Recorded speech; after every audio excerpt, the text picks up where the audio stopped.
the question is, how do you make an online book that could overcome these issues? I think Stacy's point and the others Ashley who said, I like to have a book in my hand, you know, I think what we brought that up in one of the meetings, right? And we said, okay, well, you have to be able to let them print out the content. So hopefully that's not quite the same as having a book that's all organized, but at least if you can print it out, you can highlight it, etc. There is also a highlighting feature that we added, so we'll see what you think of that. Yes, Ashley. I just have a question. How do you guys go about, like,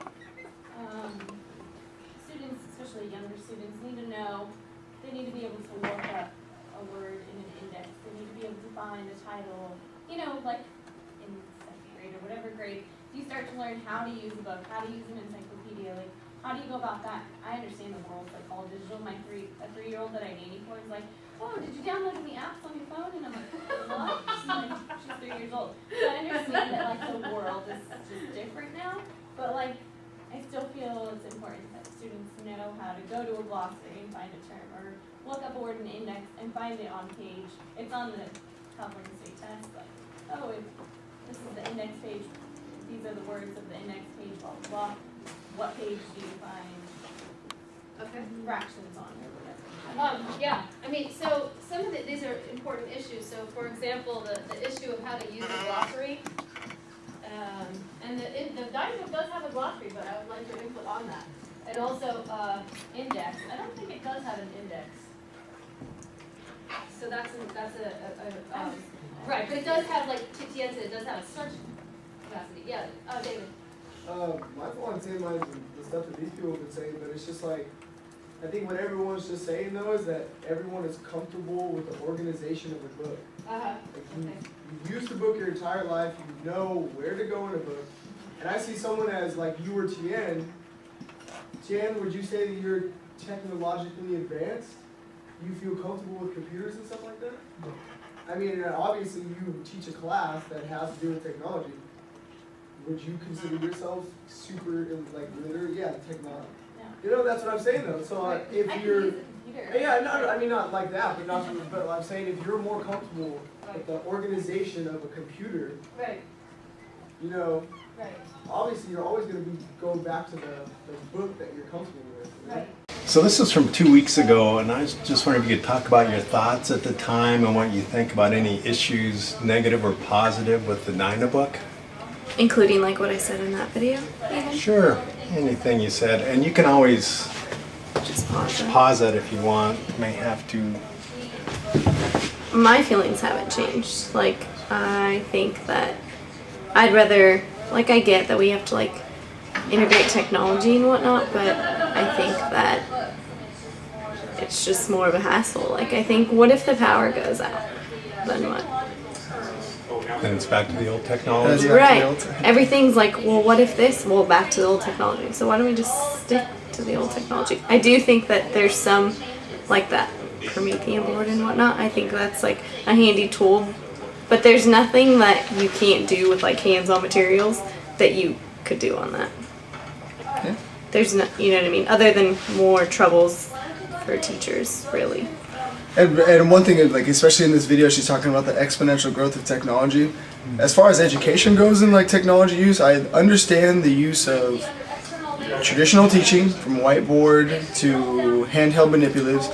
Then we take the next step into the Promethean board, okay, which is obviously probably like the next evolution. But it seems like we're just going straight into the Dynabook without letting it kind of, you know, work its way through. It's like a natural progression. yeah, you know, it's kind of like, well, I mean, obviously the Dynabook isn't out in full public use and stuff like that, and I mean, this is probably going to take years and years and years to finally construct, you know, but I mean, I would hope to see an equal amount, if not more, in-class instruction than purely Dynabook instruction when it comes to students.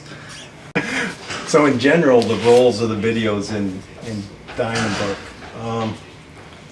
it's hard to use them in class, but do you think they're helpful as outside assignments?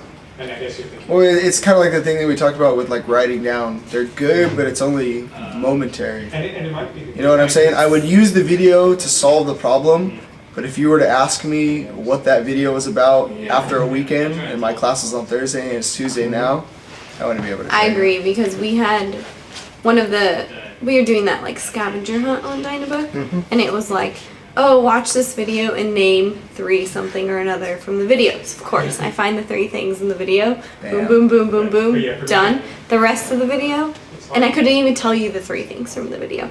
But I feel like if I had maybe written them down or something else, like maybe having everything like computer based doesn't work with my learning So what style. stops you from writing down when you're watching a video? Taking Because it notes? was supposed It to wasn't be assigned to us. no, It wasn't it was assigned to me. assigned to put it in the notes in the Dynabook. Yeah, like I typed So- it there, but I didn't write it down So further than that. do you think you could adapt the presentation of Dynabook to the way you learn? My learning style, I think Dynabook's more so for visual learners. I don't know. It's just Visual kinda, and like, not even auditory learners, I don't think. See, I would be more interested in seeing if they did like a 6-month study with kids to see if if the conceptual knowledge lasted all the Still. way to a standardized test. Because like that's my big thing. It's like I just don't feel that with total like this kind of exercise, it's not all it should definitely be a transferring. supplementary exercise. Because like Yeah. I just feel like it wouldn't be as concrete over time. I agree. You know? And I don't think that like, there's not the whole like, here's my set of notes, let me go study them. It's like, oh my god, I gotta click through all these Well, things. I don't even know where to find half the things I wrote. I think like the best thing that Dynabook offers, and like is not necessarily a full classroom instruction, but just the development of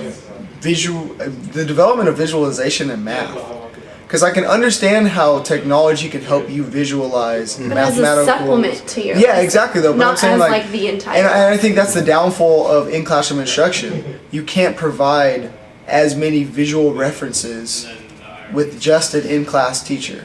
You just can't do it. You know, I think it's, you can though. I mean, if you were a fantastic teacher, You use all those little like fraction pieces and all those stuff. No. You get little Velcro and Velcro them but onto the whiteboard. that's not as Sure, it's not as organized efficient this. as- Yeah, that's what I'm saying. A computer is definitely but more just organized. a and- visual supplement. I don't think it should be the entire lesson. I think I- it's a great visual supplement for all that stuff that I'm finding that you can still do without. Sure, it's great, but only the visual portion of it, I think. See, but I would rather do when you were talking about like the pattern blocks. Yeah. I'd rather do the pattern block applet Then than the physical. Let's pass all these out. Let's have. no. I gotta agree, get some but kids some that kids aren't gonna need be to doing touch. it, you know. Some kids need to touch the actual fraction pieces and play with them themselves But, to okay. understand it. Okay, but to show when it comes to test lecture- time, they need to be able to visualize that. Yeah, of and course, not and be they're able gonna to, like- remember playing with those things. Tell me But do you, your- but tell me do how you you think? learned. But I'm saying like, you're saying No, like I think that visual to using them the Promethean board and introducing like the idea of fractions, but still handing everyone some fraction blocks after a lecture and let them do their homework assignment with those things, like the combination of both, will get you to like conceptual understanding. We learned with fraction blocks and we're I don't even doing remember pretty what I okay. learned with. Yeah.